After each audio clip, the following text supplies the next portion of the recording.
E aí, pessoal, estamos aqui para mais um vídeo. E nesse vídeo eu queria explorar um pouco a técnica de Feynman com vocês e a função gama. Eu queria usar a técnica de Feynman para demonstrar um resultado interessante da função gama. Bom, primeiro vamos lá, o que é a função gama?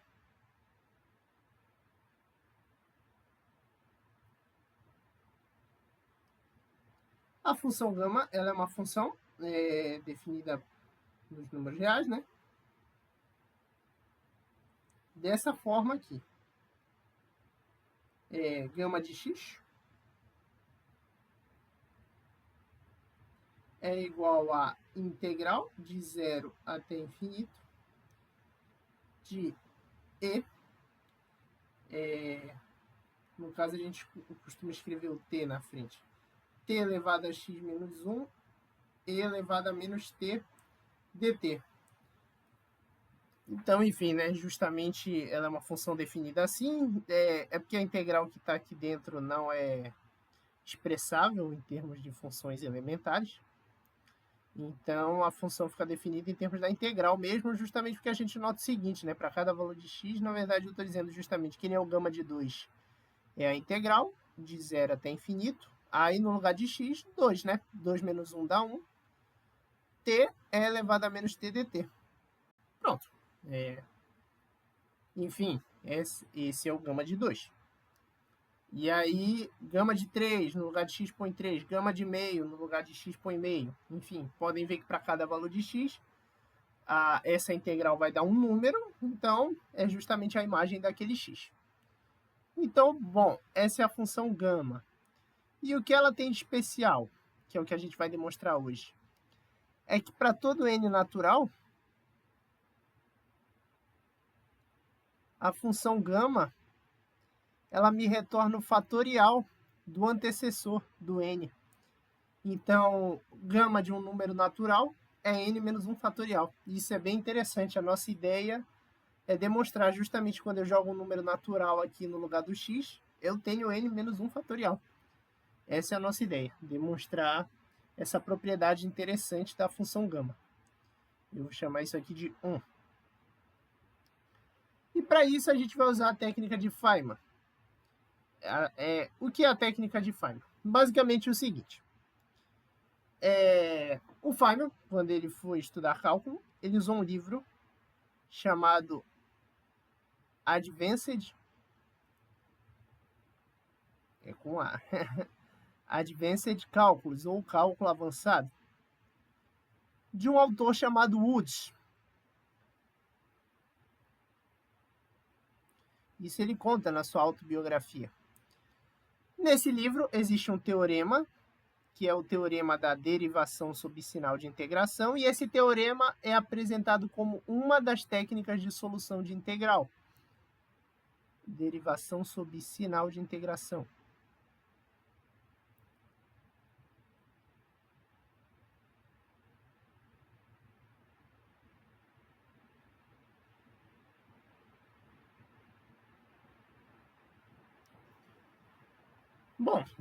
Bom, aí que tá, né?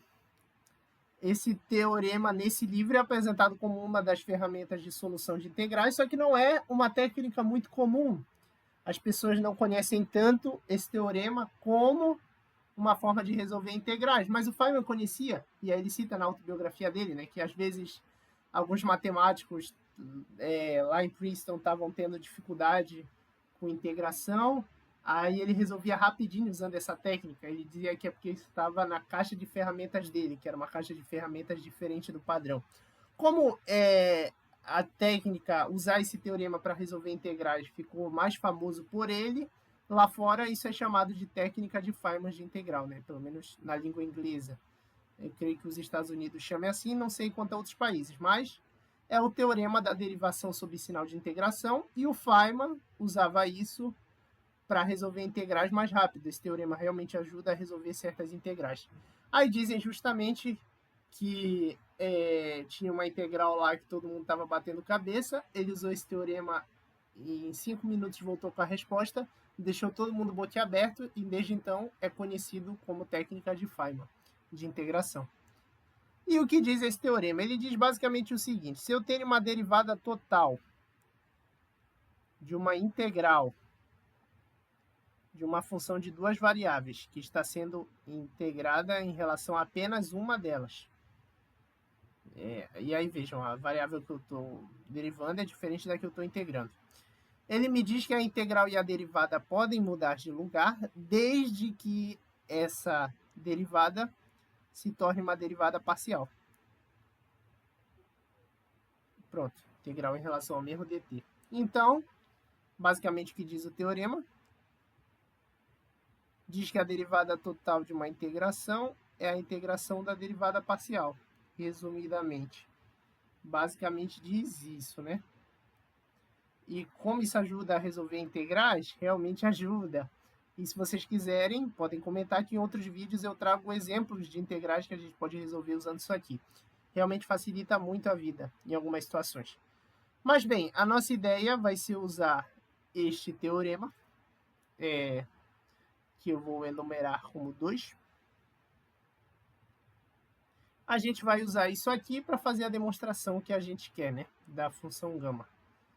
Que demonstração? Justamente quando o argumento da função gama é um número natural, isso dá n-1 fatorial, né? Bom, então vamos lá, né? Vamos demonstrar o. Bom, primeiro vamos partir do seguinte. Vamos pegar uma função de x que eu vou definir da seguinte forma. Ela é a integral de 0 a infinito de e elevado a menos x vezes t dt. Justamente essa integral, ela mata o t e a função fica sendo só função de x, né? E a gente já vai entender como isso vai nos ajudar. Bom, então vamos lá. Essa é a integral que eu tenho. E essa integral é bem fácil de resolver. Notem o seguinte, que o resultado dessa integral é menos 1 sobre x vezes e elevado a menos xt. Justamente, observem, quando eu pego esse termo aqui que eu estou circulando em verde e derivo em relação a t, o que acontece? Vamos lá. Repete esse cara e depois regra da cadeia, né? Cai o menos x. Aí esse menos com esse menos vai embora, o x com x corta, e eu justamente, quando derivo em relação a t, eu caio no cara de dentro. Então, enfim, esse é o resultado da integral, né? Não é tão difícil perceber. É justamente até uma integral tabelada, né? Esse x é um fator real acompanhando t, o resultado é esse aqui. Enfim, e aí isso está de 0 até infinito, né? Então, vamos lá, né? Isso vai dar menos 1 sobre x, e aí eu vou abusar um pouquinho da notação. É elevado a menos, enfim, vai dar 1. Aí no limite de cima, quando t vale infinito, infinito vezes alguma coisa dá infinito, né? Então, fica sendo isso aqui. Aí quando o t vale 0, fica e elevado a menos 0. É basicamente isso aqui, né? Eu estou abusando um pouquinho da notação, não existe e elevado a infinito, é o limite de e elevado a p, quando p tende a infinito, mas enfim, vou abusar um pouquinho da notação para a gente ganhar um pouco de tempo. E, enfim, vamos lá, né? E elevado a infinito, esse limite aqui vai dar um número muito grande, né? 1 dividido por um número muito grande vai dar um número muito pequeno, próximo de 0, né? Isso aqui dá 0. Quando o denominador tende a infinito, o limite de 1 sobre esse denominador dá 0. E e elevado a 0 dá 1, né? Aqui fica 1 sobre 1, dá 1. Então, bom, aqui ficou 0 menos 1, que dá menos 1. Então, essa integral aí dá menos 1 sobre x vezes menos 1. 1 sobre x. Pronto. Então, a integral de 0 até infinito de elevado a menos xt dt dá 1 sobre x, né? Isso aqui é uma função que depende só de x. Justamente como eu falei, a integral em dt mata o t, vai sobrar só o x. Então, é uma função puramente de x. Beleza, no que isso vai ajudar? Agora a gente vai usar a técnica de Feynman. Quem é o df dx, né? A derivada total em relação a x. É a derivada total da integral de 0 até infinito de e elevado a menos xt dt, né? Que, como a gente viu pela técnica de Feynman, essa derivada total pode trocar de lugar com a integral, desde que ela vire uma derivada parcial. Então, vai virar a derivada parcial de e elevado a menos xt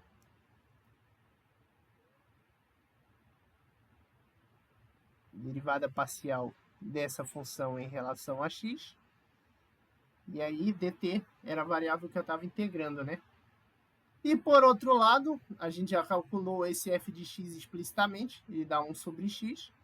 Então, isso daqui também é a derivada em relação a x de 1 sobre x, né? Que eu vou escrever como sendo x elevado a menos 1.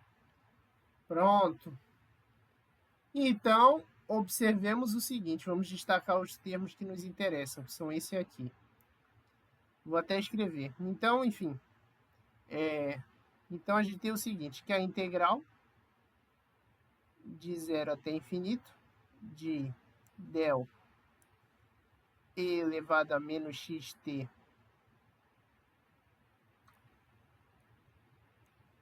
del x dt é igual a derivada em relação a x de x elevado a menos 1, né? Que vai dar justamente menos 1, x elevado a menos 2, né? É só usar derivação normal. E aí, bem, eu vou agora fazer esta derivada parcial aqui. Como é uma derivada parcial, o que não for x, né, que eu estou derivando parcialmente em relação a x, o que não for a variável que eu estou derivando parcialmente, é tratado como constante. Então, isso aqui daria regra da cadeia, né? Ficaria e elevado a menos xt, aí a derivada do de dentro. Lembra que eu estou derivando o de dentro em relação a x. Então, apareceria um menos t aqui. Ok? Então, beleza. Então, eu vou escrever isso aqui.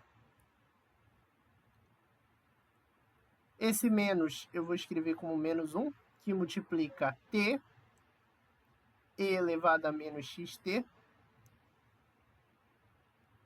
dt.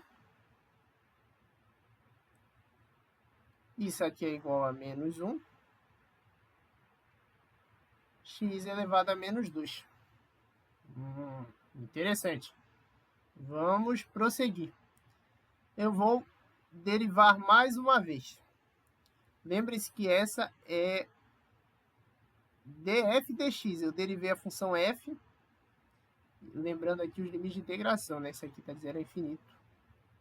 Enfim, lembrando que a função f de x é essa aqui e eu derivei ela uma vez. Então, essa é a primeira derivada.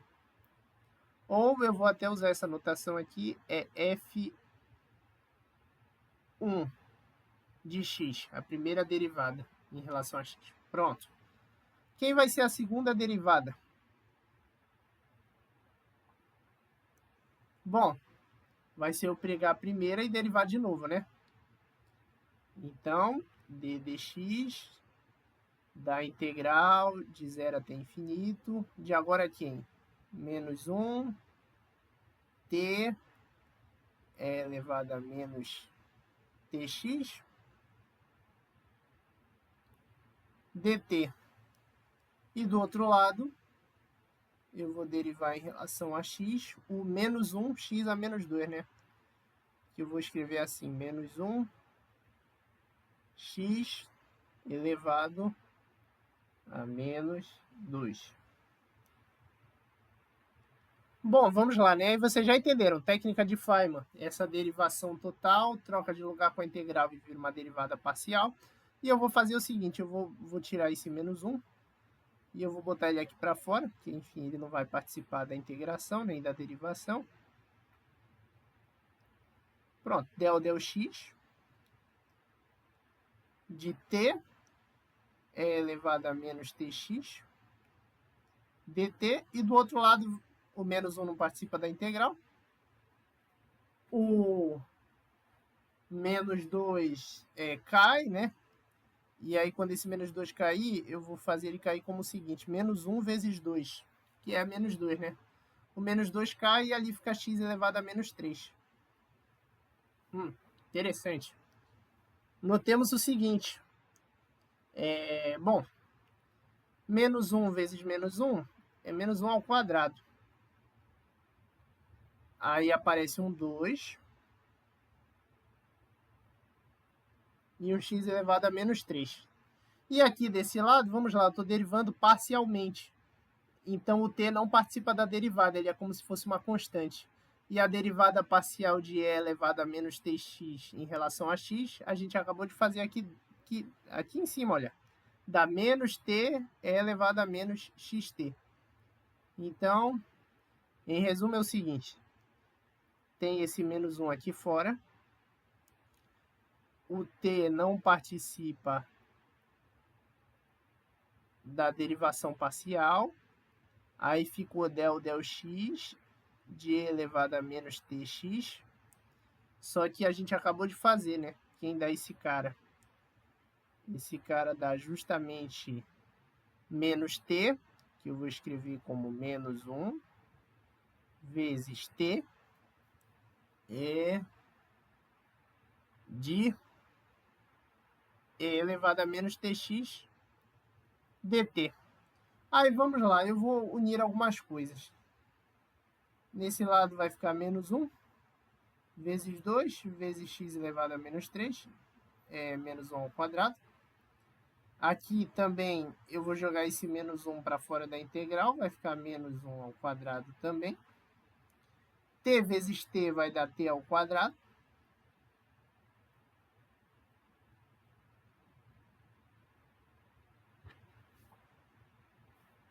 E, bem, e elevado a menos tx, né? Tá ali. dt. Percebam que essa é a segunda derivada de f, de x. Qual o padrão? Eu posso derivar mais uma vez, mas justamente eu deixo até como exercício, se vocês ainda não observaram. Mas qual é o padrão? Olha, o número da derivada aparece aqui como expoente do menos 1, nos dois lados. Ele aparece como expoente do t. E, bom, aqui sempre vai aparecer x elevado a menos, e aí seria o próximo, né? Em resumo, é o seguinte, olha. O que vai acontecer quando eu derivar n vezes? Vai aparecer menos 1 elevado a n. Percebam que esse é o padrão. Percebam que isso apareceu na primeira derivada e na segunda também. Se vocês derivarem mais vezes, vão ver que isso continua acontecendo. É basicamente, se quiser demonstrar isso aqui formalmente, pode usar a indução e ver que isso é exatamente assim. Bom, t elevado a n e elevado a menos tx menos 1 elevado a n. Aí, olha, aqui na segunda derivada apareceu um 2. Quando eu fizesse a terceira, apareceria 3. Justamente vai... Aí, bom, quando eu fizesse a quarta, 4. Enfim.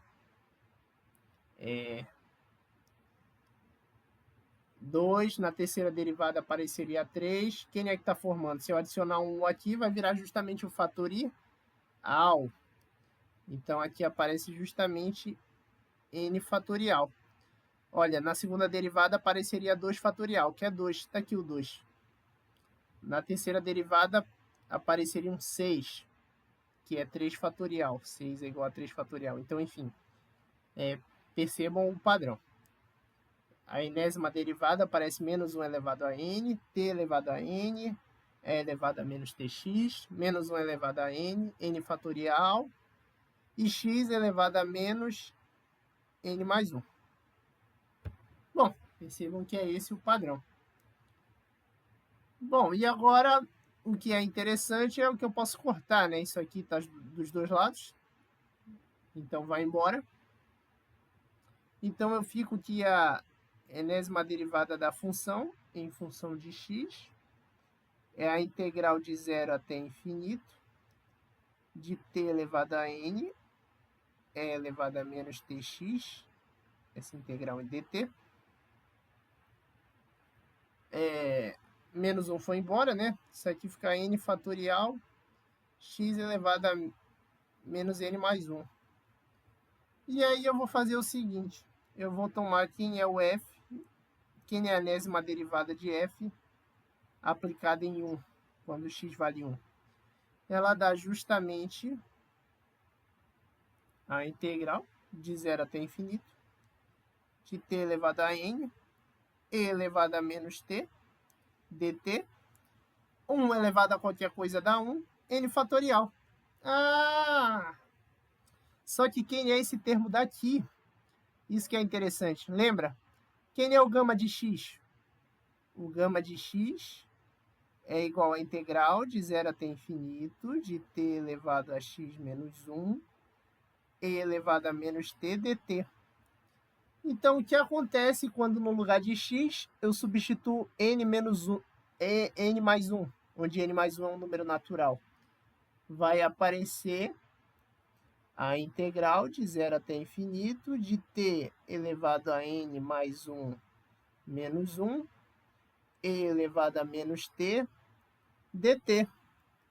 Só que, olha, 1 vai embora com 1, aparece a integral de 0 até infinito de t elevado a n e elevado a menos t dt, que a gente acabou de calcular. Vale n fatorial. A gente acabou de calcular usando a técnica de Feynman. Olha que demonstração linda. Então, acabei de mostrar que quando o argumento da função gama é o número natural n mais 1, ela me retorna n fatorial, ou seja, o fatorial do antecessor. Então, de maneira geral, gama de n é n menos 1 fatorial, como a gente acabou de demonstrar, usando a técnica de Feynman. Pronto. E aí, bom, se uma das aplicações da função gama, ela tem diversas aplicações na física, na matemática, mas uma das aplicações da função gama é ela ser a extensão da função fatorial. Por quê? Porque se eu assumir... se eu estou vendo que a função gama, nos números naturais, dá o fatorial do antecessor, se eu quiser definir o fatorial de qualquer... Isso aqui, ó, para todo n natural. Foi o que a gente mostrou, né? A gente fez as derivações n vezes, um número natural de vezes.